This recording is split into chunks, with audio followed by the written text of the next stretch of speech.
Alright guys, one more video before I go table shopping. Now for those of you just tuning in, here's the deal. I'm a mobile DJ and I have been for, several million years. Been out there for a long time.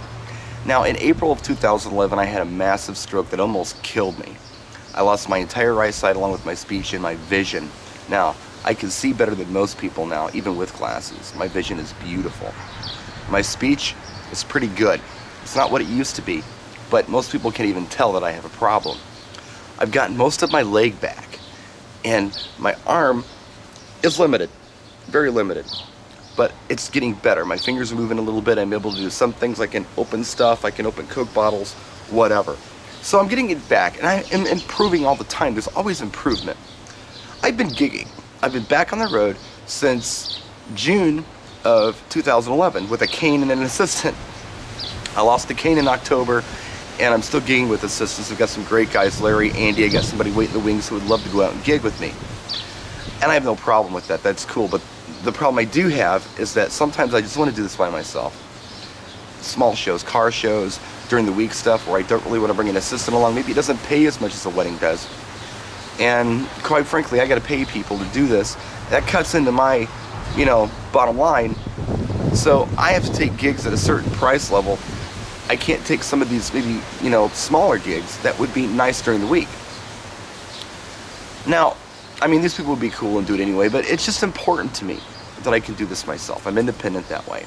A lot of people have said, well, why don't you just knock it off and get into more of a sales or a marketing position? Well, I don't want to do that. I'm a DJ, I market to you guys through some of the products that I present to you. So I can kind of do that, but it wouldn't mean anything to you if I wasn't a DJ as well. Why would you listen to me if I was just some guy showing you stuff? I'm a DJ. I use this stuff on the road, and that's why some of the stuff that I tell you is valuable to you. If I was just selling you a book or selling you a seminar or a DVD or something, and I quit DJing, years ago, I don't feel like that I'm as relevant because I'm not really in tune with what's happening. It's all philosophy. I'm not that guy. But I appreciate the input. Now, a couple of things that I want to talk about before I show you my last table solution before I go table shopping. Number one, a lot of people have said, why don't you just have the hall provide a table? I actually did that for a long time. In fact, I didn't carry my own table until about 5 years ago. But the problem with that was you never knew what you were going to get. You might get one of those real narrow tables, like a 20-inch, wide table, or an 18. It's not wide enough for what I want to do. Sometimes you get two bar tables, put together. One would be higher than the other. It was wobbly. You might get a bad wobbly table. Sometimes they give the DJ the worst table they have because they're afraid the DJ is going to tear it up. Sometimes you get a 6-foot, sometimes you get an 8-foot, so you got to bring multiple dressings for it. Now, 25% of the time, actually, when I show up at a gig, there's a table there, it's already dressed for the room, and it's fine. But then there's that 75% of the time where the table's not there. And when it's not there, I have a 6-foot collapsible that I have my guys bring. I used to do it myself. My guys bring it. We scrim it up. It looks real nice. Sometimes we backlight it if we put a white scrim on it. So, yeah, for that reason, I think it's good to just have this table just in case. Hopefully, most of the gigs I show up to will already have a beautifully dressed table and cut down on my setup time a little bit. Now, it's weird because I've been able to figure out a PA system and a lighting system that I'm going to show you guys here, hopefully in a couple weeks when it all comes in UPS. But the table is the hardest part. Now, here's the other part of the table I got to talk about. The 6-foot table I'm going to show you, I'm going to let you watch me set the whole thing up. Here's the problem. Can I do it? Yes. It's a little cumbersome for me though, and it takes a lot of energy. I'm down on the floor, I'm doing all kinds of stuff, I'm using my head to prop it up to get the scrim pockets under the legs. When people see this, they tend to start pitying me, and then they want to jump in and help, and I appreciate the help, don't get me wrong, but I don't want to be that guy. I don't want to be a guy who has to be a liability when I show up to a party. I want to be a guy who comes in, everything sets up like I know what I'm doing, I've practiced it, it's like clockwork. No one feels like they have to jump in and help. And as some of you know, sometimes when people jump in and want to help, it's the worst thing because they don't know what they're doing and they screw your program up. So I need to make it look easy when I'm setting it up. I discovered this when I was at Pato. I'd set the table and people would just kind of jump in. So one last table solution I'm going to show you. You guys didn't care for my last one too much. You scared me. Kind of felt like my mom was talking to me, a lot of you guys. I thought it would probably be okay, but we're going to try something else. Check it out. Alright guys, this is my 6-foot collapsible table. It's served me well for about 5 years.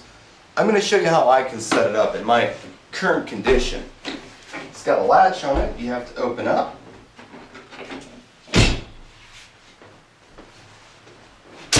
So that's not too bad.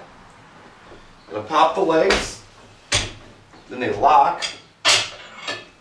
Well, they will lock. Okay.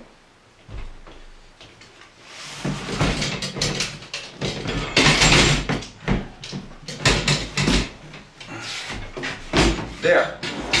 You just watch me set the table up. Wasn't too much of a struggle. It's a little more struggle than I wanted to do, but it's really not too bad. So just to show you, I'm going to break it back down for you. I have to flip it over. Now, there's a latch right here that locks the table. I have to put my foot on it to compress the lock to allow me to lift up the side of the table. Then there's a latch on the top that keeps this from opening back up. And there we go. Now here's where kind of the suck part comes in for me when I have to scrim it. Let me show you. I got to get the scrim out of the bag. Okay, that's easy enough.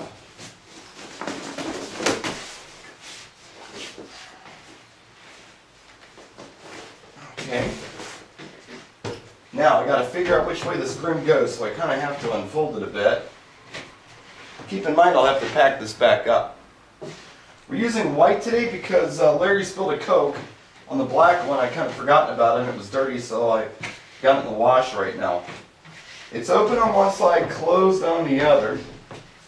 I think, oh heck, let's see here.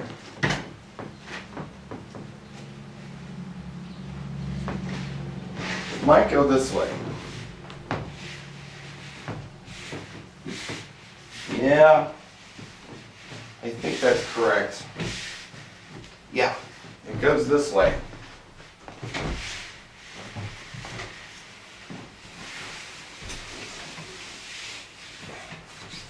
Alright, now that it's on that far, I've got to get these little pockets down here that have to go in the legs to kind of hold it, tight.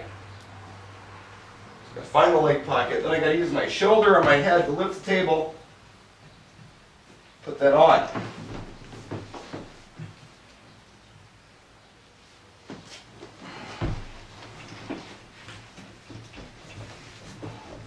Now usually, as soon as people see me doing this, is when they rush over to try to help and they don't know what they're doing.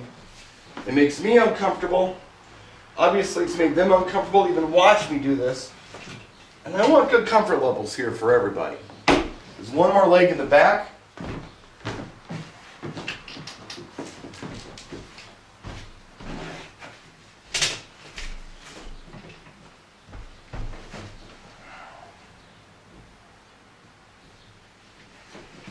There. The scrim 6-foot table. I'm a little out of breath. It took a lot out of me. Alright, now notice it's open in the back. I'm going to try something. I was inspired by the X stand. I wonder if I could collapse this table and leave the scrim on. The pockets that the legs fit in should keep it on there real good. It should stretch. It's just a matter of, I don't know, do I have room to do everything? And will I have access to the carrying handle? I know I have access to the latch because when I put this on, I was mindful for the latch to be here and the handle to be here. Let's see if it can be done.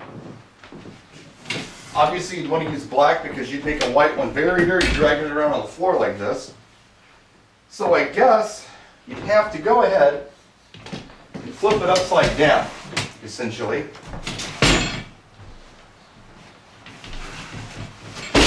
Okay, chair was in the way. Unlock the legs and collapse them.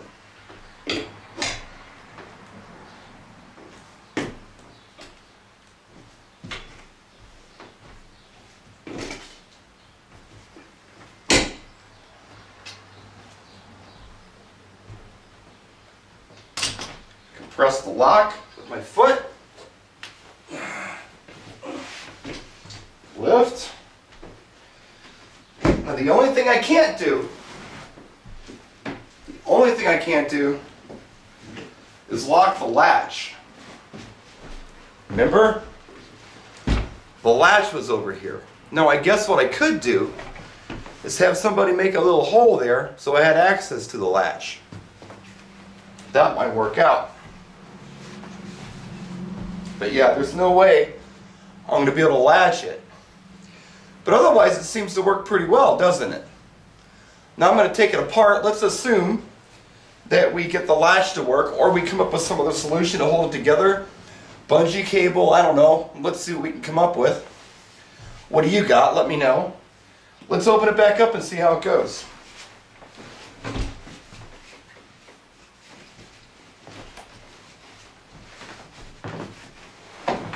A little hard to hang on to with a slick scrim on it.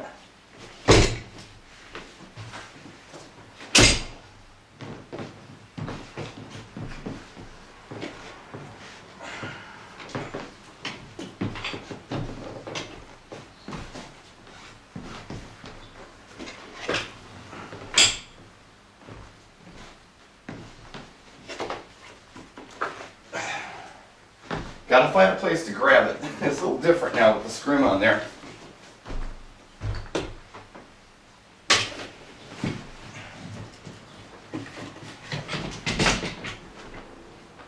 Of course, I'm limited with space today.